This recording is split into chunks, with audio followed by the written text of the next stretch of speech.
sta poi la dove ci ma ku pa lo ngô đó thì là quay ta đó gọi là chỉ đó nó lo cái lo giang là chỉ mà đó lo họ ai ta nó cho cái lo tê cái lo cho đầu tê cái lo thực thông thông thì đó là nó ngô chứ có thể là trong đó chi đó thì lúc cho chi cả đó nó ngô nó xì chơi ai ta thì nó xì lo nó không lo có thể lúc cho chi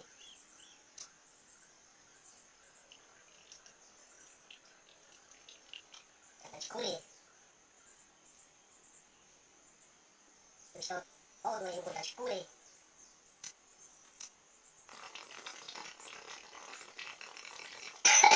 Oh, hai loại ha.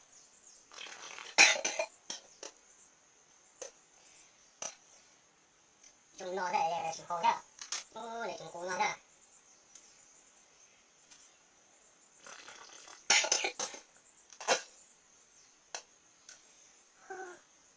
Còn là không có trong phố luôn đấy. Đây dùng hồ này thả đây.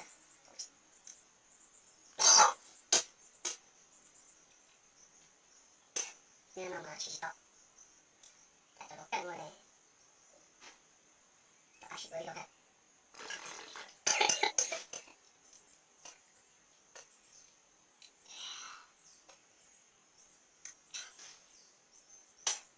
Ô, sợ tầm rồi.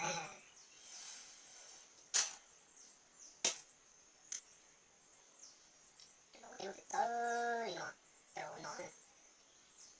Cái hồ tên cổ này nó không cổ rồi đấy. Tôi dùng MC là chỉ dùng